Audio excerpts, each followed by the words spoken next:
여러분 두 사람이 서로의 이해관계가 달라서 첨예하게 다투다가 안 되면 나중에 어떻게 하죠? 소송에 들어가죠. 그래서 법의 판단을 받고자 합니다. 재판을 받으면은 이제 잘잘못이 가려집니다. 그런데 판단을 맡은 재판관이 그릇되게 판단을 하면 어떻게 될까요? 인간이니까 혹 잘못 판단할 수도 있는데 그게 아니라 판사가 자기의 사상, 정치 성향, 동향에 따라서 그릇되게 판단을 내리면은 아마 그 사회는, 법치 사회는 무너지고 말 것입니다. 그럼 그런 사회가 되면은 어느 누가 법을 지키려고 하겠습니까? 힘과 권력을 가진 자는 수없이 불법을 저질러도 계속 무죄가 나와요.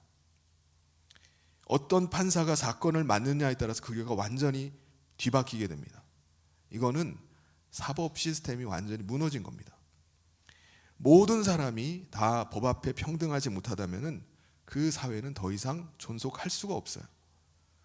그 사회는요, 전혀 서로 간의 신뢰할 수 없는 사회가 되고 마는 겁니다. 하나님께서는 가나안에 사는 이스라엘 백성들에게도 너희들이 이 재판만은 공평하게 하라 이렇게 명령하셨습니다. 신명기 16장 19절에 이렇게 말씀합니다. 너는 재판을 굽게 하지 말며 사람을 외모로 보지 말며 또 뇌물을 받지 말라. 뇌물은 지혜자의 눈을 어둡게 하고 의인의 말을 굽게 하느니라. 또한 뇌물이 통하는 사회는 멸망할 수밖에 없다라고 이렇게 말씀하세요. 잠언 29장 4절에 왕은 정의로 나라를 견고하게 하나 뇌물을 억지로 내게 하는 자는 나라를 멸망시키느니라. 여러분 가나안에 이제 들어간 이스라엘 백성들은요, 그때부터 시작해서 율법에 의해서 다스리는 사회가 됩니다. 그러니까 율법이 그 사회의 근간이 되는 거예요. 그러니까 법치 사회, 그러니까 율법에 의해서 다스림을 받는 사회가 됩니다. 그래서 이스라엘 모든 백성들의 삶의 기준은 율법에 있습니다. 모든 사람들이 다 그 기준으로 살아가는 거예요. 그들은 율법을 지키면서 그 율법이 세상의 법이 아니죠. 하나님께서 주신 법입니다. 그러니까는 그 율법대로 사는 것이 하나님 나라 백성의 삶을 사는 것입니다. 그래서 이제부터는 그들이 이제 가나안 땅에 들어가서 하나님 백성으로서의 삶을 이제 살기 시작하는 겁니다.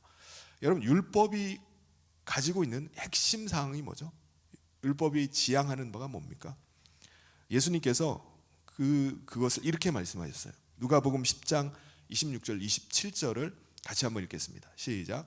예수께서 이르시되 율법에 무엇이라 기록되었으며 내가 어떻게 읽느냐? 대답하여 이르되 내 마음을 다하여 목숨을 다하며 힘을 다하며 뜻을 다하여 주 너의 하나님을 사랑하고 또한 내 이웃을 내 자신같이 사랑하라 하였나이다. 이스라엘 백성은요, 율법에 이 기록된 대로 하나님을 사랑하고 이웃을 자기 자신같이 그렇게 사랑하면서 살아가야 됩니다. 그 사회를 만들어 가야 돼요. 이것이 하나님 나라 백성의 모습으로 드러나야 되는 겁니다. 그러니까 다른 이방의 민족과 완전히 확연하게 차이가 나는 게 바로 이거예요. 그들이 율법이 있느냐 없느냐. 그런데 여러분 문제는 이스라엘 백성들이 율법을 잘 준수하고 있는지 불법을 행하고 있는지 그 여부를 누가 판단하는 거죠? 이스라엘 백성들 간에 서로 다툼이 발생하면은 이걸 누가 재판을 해줍니까? 누가 판결을 해주는 겁니까? 우리가 읽은 사사기서의 구성이 조금 뒤바뀌어 있습니다. 창세기 17장부터 21장까지는 그 배치가 맨 끝에 있지만은 이스라엘 백성들이 가나안 땅에 입성하고 얼마 지나지 않은 때였어요. 그러니까 사사기 앞부분입니다. 이스라엘 백성들이 다툼이나 송사를 할 경우에 그것을 재판할 사사가 17장부터 21장까지는 아직 세워지지가 않은 때였어요.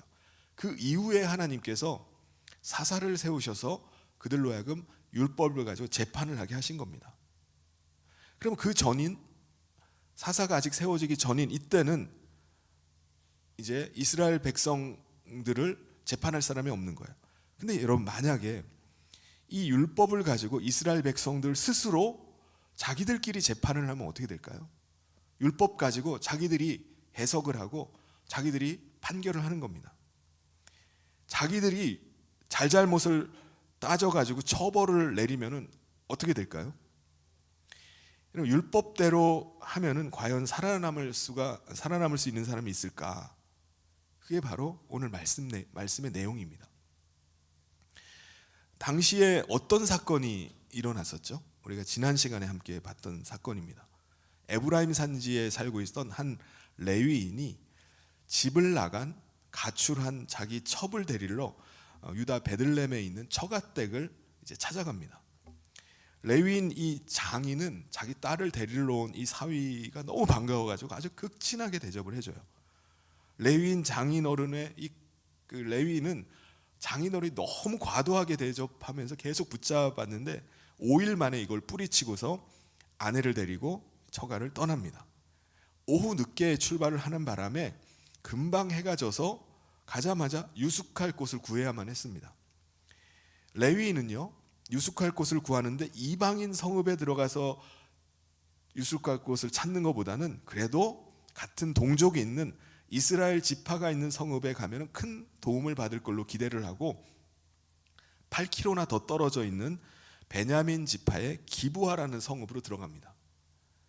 성읍 광장에 나가서 이제 누구든지 나를 좀 맞아주기를 바라면서 기다렸는데 아무도 안 도와주는 거예요. 아무도 맞아주질 않는 겁니다. 그랬다가 극적으로 한 노인이 자기 집으로 초대를 하는 거예요. 그래서 자기 집에서 묵어 가라는 것입니다. 그래서 그 노인의 집에 함께 가서 묵게 됐는데 그날 밤 아주 기가 막힌 일이 벌어집니다. 기브아의 불량배들이 어떻게 알았는지 단체로 노인의 집에 몰려온 거예요.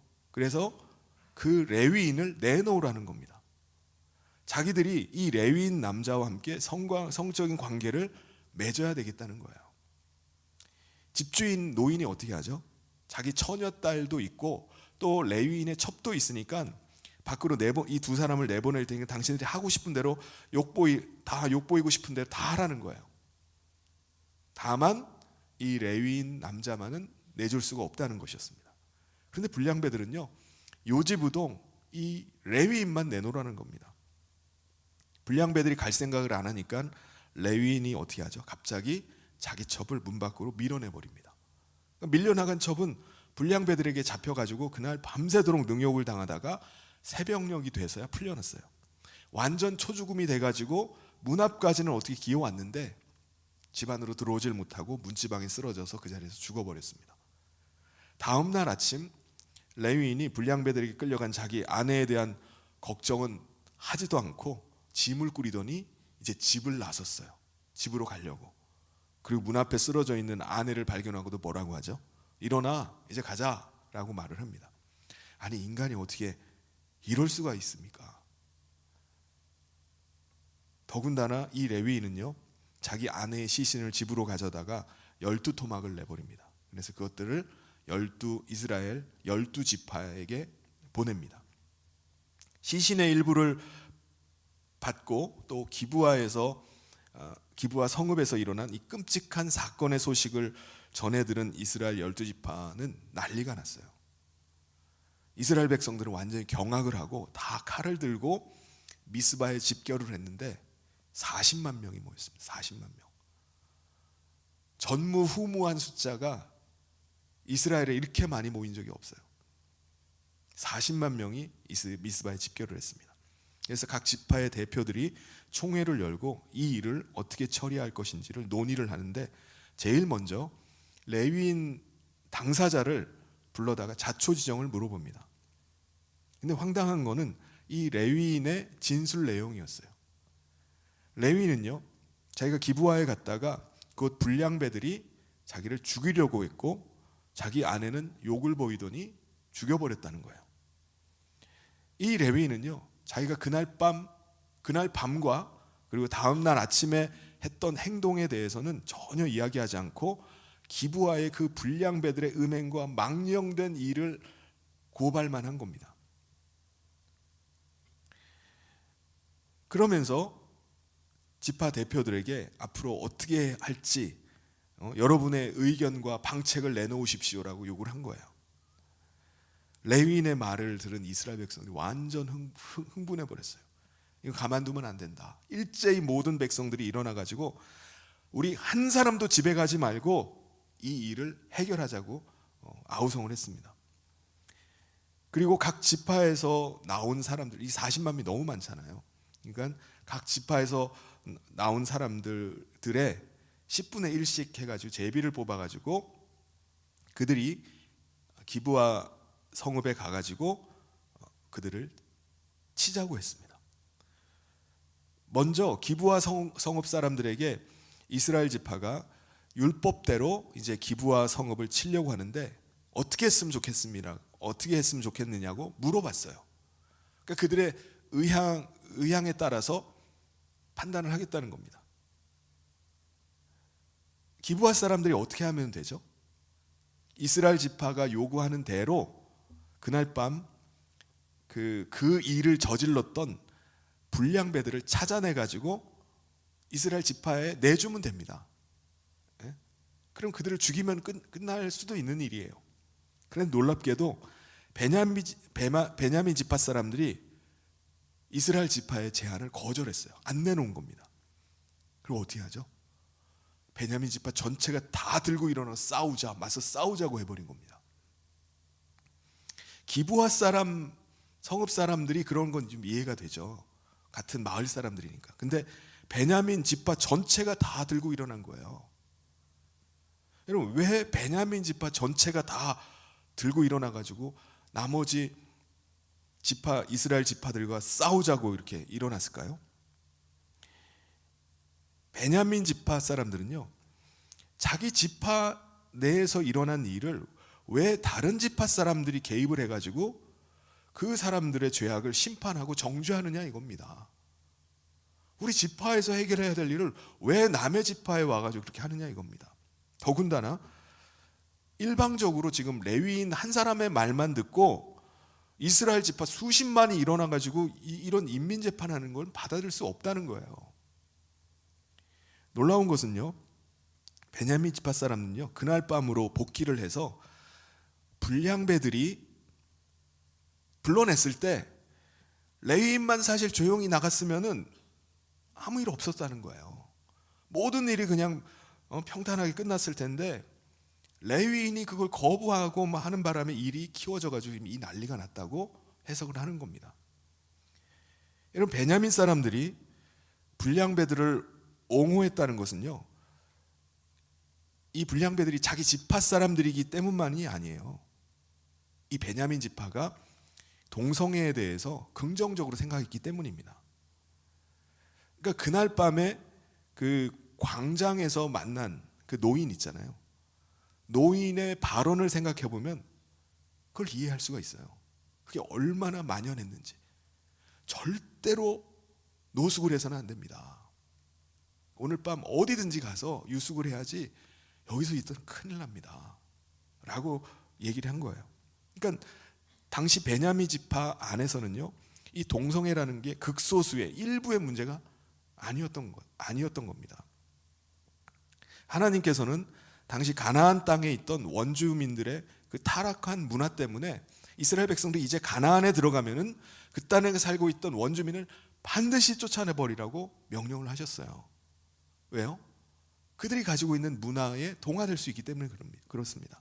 그리고 너희는 들어가면은 내가 준 율법대로만 살아야 된다. 그래서 그 율법을 이마에도 붙이고 팔에도 묶고 가는 곳곳마다 율법을 붙여가지고 그 율법대로 살아야 된다라고 명령하셨습니다.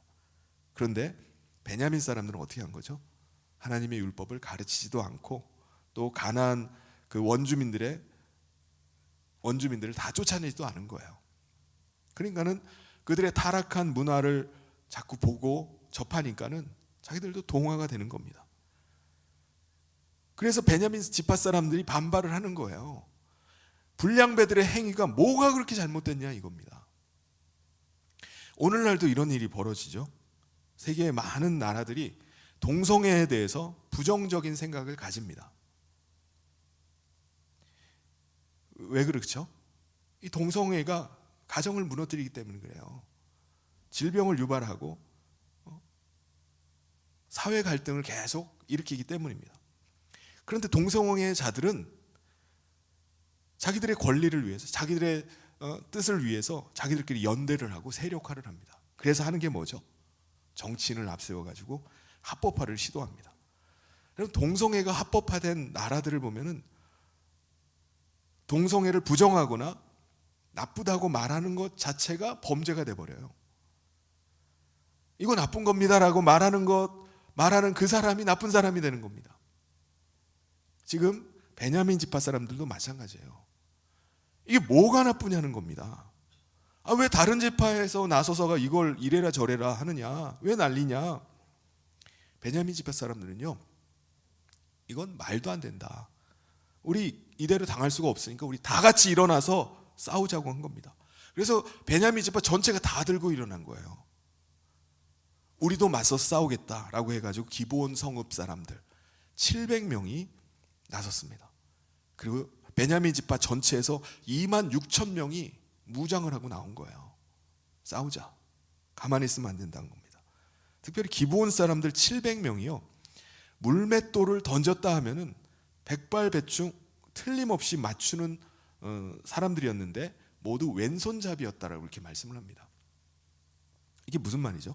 여러분, 베냐민이라는 말의 뜻은 오른손의 아들이라는 뜻입니다. 그러니까 베냐민 지파 사람들 대부분은 이제 오른손잡이들이었습니다. 그런데 여러분, 오른손잡이 사회에서 왼손잡이는 사실 정상이 아니에요. 다 오른손잡이들이 사는 사회에서 왼손잡이로 산다? 이건 정상이 아닙니다. 그래서 왼손잡이란 말이 이테르라는 말인데, 이 말의 뜻도 뭐 닫혀있는, 묶여있는, 장애가 있는 이런 뜻이에요. 그래서 왼손잡이들은 여러 가지로 하여튼 그 사회 속에서 조롱을 당하고 차별을 당했을 겁니다. 왼손잡이가 당시 사회에서 살아남기 위해서는요, 어떻게 해야 되죠? 오른손을 부지런히 익혀가지고 훈련해서 양손을 다 자유롭게 쓸 수 있어야 됩니다. 그러니까 왼손잡이는 필히 오른손을 쓸 수 있는 사람이에요. 그래서 70인역 성경에는 이 이테르라는, 이 왼손잡이라는 말을 뭐라고 번역했냐면 양손잡이라고 이렇게 번역을 해놨습니다. 그러니까 기브와의 700명은 오른손으로도 물매도를 잘 던져요. 근데 본래 왼손잡이니까 왼손으로 던지면 그냥 백발백중인 겁니다. 머리카락하는 차이도 없이 그냥 정확하게 맞추는 사람들인 겁니다. 베냐민 지파는요, 자기 지파의 권리를 지키고 지파의 위상을 높이기 위해서 결사항전의 의지로 일어났습니다. 다른 지파가 재판의 정당한 절차도 거치지 않고 일방적으로 베냐민 지파 사람을 인민재판하고 이렇게 매도하는 것은 결코 용납할 수가 없다라고 하고 결사항전으로 맞서 싸우자고 일어났습니다. 다른 지파 사람들은 또 어떻죠? 지금 이스라엘의 나머지 지파들은 자기들이 근거 없이 지금 이렇게 심판하겠다고 하는 건가요? 아니에요. 율법대로 하겠다는 겁니다. 율법대로 우리가 처단하겠다는 거예요. 율법의 심판자임을 자처합니다. 그래서 이스라엘 지파들도 자기들의 판단을 거부하는, 자기들의 심판을 거부하는 베냐민 지파를 용납할 수가 없다라고 생각한 거예요. 아니, 우리가 율법대로 하겠다는데 이걸 거부를 해? 율법을 거부하면은 형제라도 죽여버려야 돼. 죽이겠다는 거예요. 그들은 이제 베냐민 지파를 치기 위해서 베델로 올라가기 전에 베델로 올라가서 그곳에서 하나님께 여쭤봅니다. 그게 이제 20장 18절인데 같이 한번 읽어보도록 하겠습니다. 시작. 이스라엘 자손이 일어나 베델에 올라가서 하나님께 여쭈어 이르되 우리 중에 누가 먼저 올라가서 베냐민 자손과 싸우리이까 하니 여호와께서 말씀하시되 유다가 먼저 갈지니라 하시니라. 이스라엘 지파들은 다 하나같이 베냐민 지파를 쳐야 된다고 생각했습니다. 그 이유는 단 하나예요. 율법을 어겼기 때문입니다. 이 사실은 하나님께 물을 필요가 있나요? 율법 어겼으니까 처단해야죠. 물을 필요도 없다고 생각한 거예요. 그래서 하나님께 물은 건 한 가지입니다. 우리 지파들 중에 누가 먼저 가서 칠까요? 라고 물은 겁니다. 하나님께서는요, 유다 지파가 먼저 가라 라고 대답하셨습니다. 여러분, 하나님께서 분명히 유다가 먼저 가라 라고 하셨으니까 지금 이스라엘 지파가 베냐민 지파를 치는 거를 찬성을 하신 건가요? 찬성하셨으니까 지금 그래 유다가 먼저 가서 쳐라고 하신 건가요? 아닙니다. 여러분, 이스라엘 지파들이 율법의 심판자임을 자처하면서 베냐민 지파를 치겠다고 큰 소리를 치지만 하나님은 알고 계세요. 이스라엘 지파들은 율법을 잘 지키나요? 그들은 율법을 어긴 자들을 심판할 자격이 있는 건가요? 사실 이스라엘 지파들은요, 지금 베냐민 지파의 그 불량배들이 저지른 사건을 듣고 흥분해가지고 막 다 칼을 들고 40만 명이나 쫓아왔지만 베냐민 지파 사람들과 크게 다를 바가 없는 사람들이에요. 사실 그들도 율법에 대해서, 율법을 어긴 거에 대해서 들키지만 않았다 뿐이지, 드러나지만 않았다 뿐이지 더하면 더했지 덜하지는 않습니다. 들키지만 않은 거예요. 이 사실을 아신 하나님께서 다른 지파 사람들의 드러난 죄를 가지고 율법으로 정죄하고 심판해서 죽여버리겠다고 하는 걸 그냥 내버려 두셨어요. 왜 그런 거죠? 그게 율법이기 때문입니다. 여러분, 율법이라는 것은요, 피도 눈물도 없어요. 율법은 모든 사람에게 동일하게 적용을 해야 됩니다. 그래서 하나님께서 유다가 먼저 가라는 거예요. 율법대로 그럼 해라. 유다가 올라가서 치라는 거예요. 율법대로 하고 싶으면 해라고 말씀하셨습니다. 그런데 유다가 먼저 올라가서 싸웠는데 결과는 어떻게 했죠? 이스라엘 지파 2만 2천 명이 전사했습니다. 이게 도대체 무슨 일인가?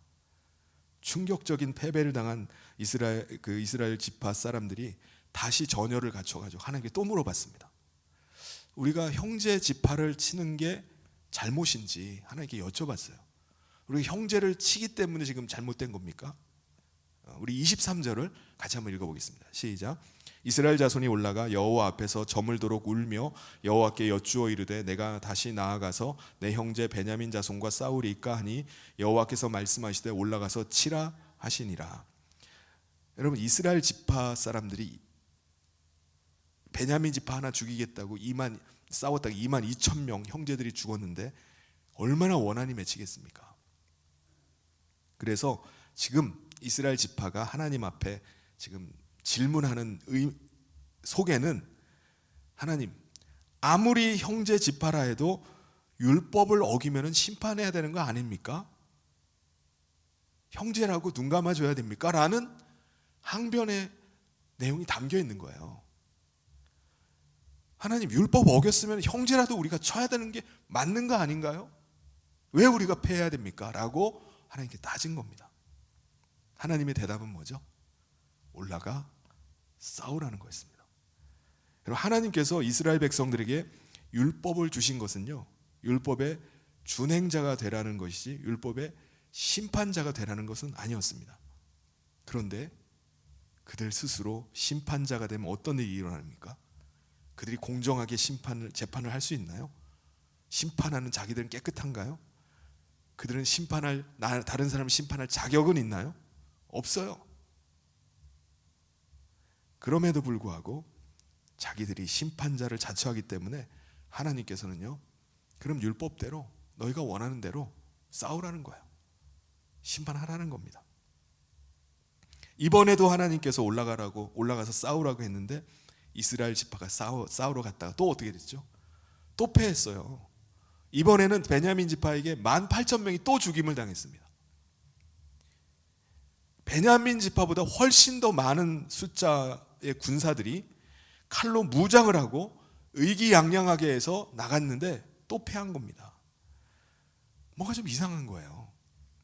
이스라엘 지파들의 심판을 거부하는 베냐민 지파 사람들이 패배하고 그들이 죽임당해야 되는데 거꾸로 이스라엘 지파만 지금까지 4만 명이 죽었어요.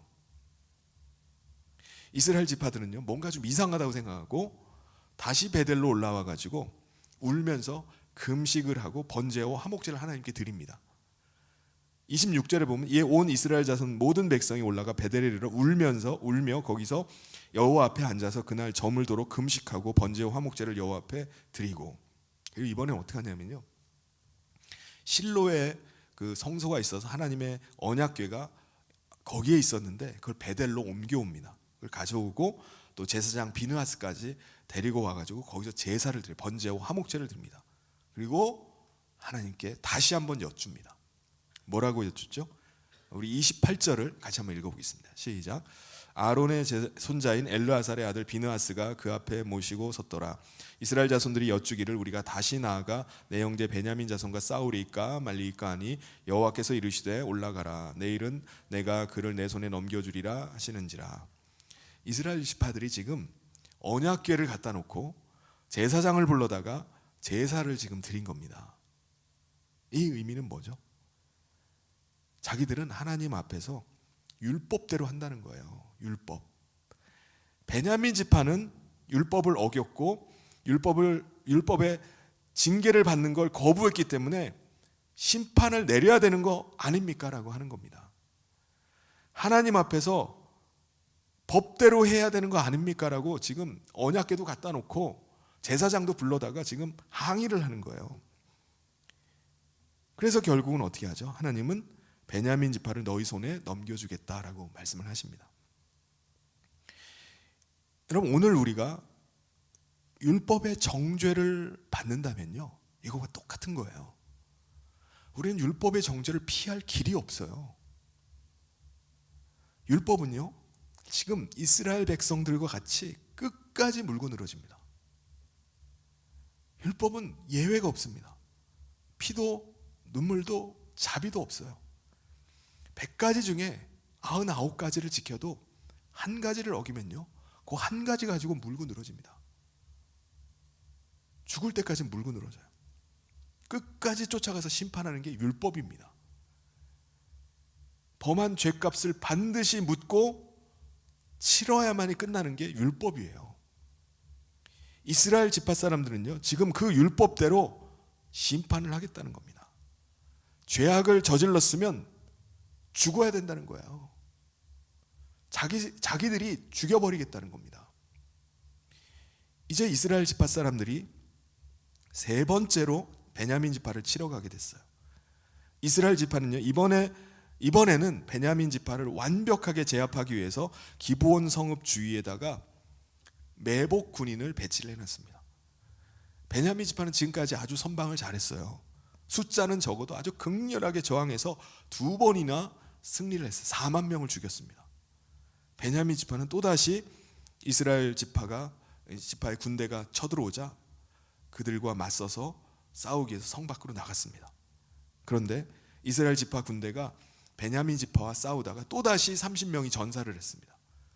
그러자 바로 퇴각을 합니다. 베냐민 지파 군대는요, 퇴각하는 이스라엘 지파를 막 보고서 우리가 승기를 잡았다 라고 생각하고 추격을 시작했습니다. 그런데 그게 의도된 거였어요. 베냐민 지파의 군대를 성 밖으로 고립시키고자 하기 위해서 유인을 하는 거였습니다. 베냐민 지파 군대는요, 이스라엘 지파의 군대를 추격해서 바알다말이라는 곳까지 갔는데 그 사이에 기브아 성 주변에 매복해 있던 이스라엘 지파가 그 성을 기습을 했습니다. 그리고 주민들을 닥치는 대로 죽이기 시작했어요. 성읍에서 연기가 솟아오르는 거를 뒤에서 보니까 연기가 솟아오르고 있는 거예요. 베냐민 지파 군인들이 그때서야 우리가 속았구나라는 걸 깨닫습니다. 베냐민 지파 군인들은요, 광야길로 도망쳤지만 이스라엘의 주력 부대와 그리고 기브온의 성읍을 점령한 부대 사이에서 끼어가지고 18,000명이 죽습니다. 광야에 있는 림몬바이까지 5,000명이 도망을 쳤는데 이스라엘 지파가 쫓아가가지고 5,000명을 다 죽여버렸어요. 그리고 이스라엘 지파 군대가 뿔뿔이 흩어져서 도망을 쳤는데 베냐민 지파 군인들을, 도망치는 그들을 기돔이라는 곳까지 쫓아가가지고 2,000명을 마저 죽였습니다. 그러니까 베냐민 지파의 용사들이 26,000명이 나왔어요. 근데 그 중에 25,000명이 죽고 수백 명이 실종이 됩니다. 남은 베냐민의 용사가 600명 뿐이었어요. 47절에 보면 베냐민 사람 600명이 돌이켜 광야로 도망하여 림몬 바위에 이르러 거기에서 넉 달 동안을 지냈더라. 살아남은 자가 600명이었어요. 율법의 심판을 거부한 이유로 한 지파가 전멸이 됐습니다. 전멸. 600명만 남았어요. 여러분, 이 사건이 우리에게 보여주는 게 뭐죠? 타락한 인간이 율법을 가지고 심판을 행하면은 어떤 일이 벌어지는지를 우리에게 보여주는 겁니다. 아무리 40만 명의 다수가 판단한다 할지라도 집단 광기에 의해서 잘못된 판단을 내릴 수 있는 게 우리 인간이잖아요. 잘못된 판단은 율법이라는 이름으로 자기 형제 지파를 괴멸시킬 수가 있다는 거예요. 또 하나 우리에게 말씀해 주는 것이 있습니다. 그것은 오늘 우리도 율법에 의해서 심판을 받을 수밖에 없는 존재라는 사실입니다. 모든 인간은 율법의 정죄를 피할 수가 없어요. 아니, 이스라엘 민족에게만 율법을 주셨는데 우리 민족은 율법과 상관없지 않나요? 왜 우리한테 율법을 요구합니까? 라고 얘기할 수 있습니다. 그런데 로마서 2장 14절 15절에 보면은 뭐라고 말씀하죠? 우리 같이 한번 읽어보도록 하겠습니다. 시작. 율법 없는 이방인이 본성으로 율법의 일을 행할 때에는 이 사람은 율법이 없어도 자기가 자기에게 율법이 되나니 이런 이들은 그 양심이 증거가 되어 그 생각들이 서로 혹은 고발하며 혹은 변명하여 그 마음에 새긴 율법의 행위를 나타내느니라. 그러므로 율법을 모르더라도 양심이 있는 인간이라면 자기가 죄인이라는 사실을 부인할 수가 없다는 거예요. 왜요? 왜냐하면 하나님을 떠난 모든 인간은 다 자기 탐욕과 욕망을 따라 살기 때문입니다. 인간은 자기 탐욕과 욕망을 취하기 위해서 죄를 지을 수밖에 없기 때문이라는 거예요. 그래도 탐욕과 욕망 버리고 사는 사람이 있지 않나요? 욕심 없는 사람 있지 않을까요? 네, 없습니다. 탐욕과 욕망이 없는 인간은 죽은 인간 외에는 아무도 없는 거예요. 하나님을 떠난 인간은요, 죽어야 비로소 그 마음에서 탐욕과 욕망이 일어나질 않습니다. 그러므로 이스라엘 백성들이 율법을 받았다 할지라도 그 마음에서 일어나는 탐욕과 욕망을 제거하지 않으면 겉으로는 율법을 잘 지키는 것 같아도 속에는 온갖 죄악으로 드글드글한 겁니다. 그래서 예수님께서 율법을 가장 잘 지킨다고 자부하던 바리새인과 제사장들을 향해서 뭐라고 말씀하시죠? 회칠한 무덤이라는 거예요. 겉으로는 율법 잘 지키는 것 같아도, 의로운 것 같아도 그 마음 안에는 온갖 탐욕과 욕망으로 드글거린다는 거예요. 그런데 예수님의 대속의 은혜를 믿는 자들에게 어떤 일이 일어났죠? 그리스도께서 십자가에 달리셨을 때 그도 함께 죽었다라고 하나님께서 인정을 해주시는 겁니다. 하나님 앞에서는 육체로는 죽은 자가 되는 거예요. 그리고 육체가 죽음으로 모든 죄로부터 자유하게 된 자에게 하나님께서 성령님을 보내주셔서 그리스도를 그 마음에 모시게 되었습니다. 그리스도께서 그 마음에 임하심으로 말미암아 그 사람 마음 안에 그리스도의 말씀이 떠오르기 시작하는 거예요. 새겨지기 시작하는 겁니다. 고린도후서 3장 3절에 이렇게 말씀합니다. 우리 같이 한번 읽겠습니다. 시작. 너희는 우리로 말미암아 나타난 그리스도의 편지니 이는 먹으로 쓴 것이 아니요 오직 살아계신 하나님의 영으로 쓴 것이며 또 돌판에 쓴 것이 아니요 오직 육의 마음판에 쓴 것이라. 사랑하는 성도 여러분, 우리는 그리스도께서 우리 안에 계셔서 우리 마음판에 새겨주시는 그 말씀을 따라 사는 사람들인 줄 믿습니다.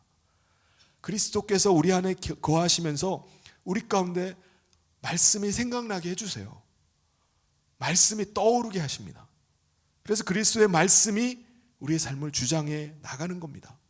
우리가 그 말씀 따라서 살아가면은 우리의 삶을 통해서 그리스도가 드러나는 거예요.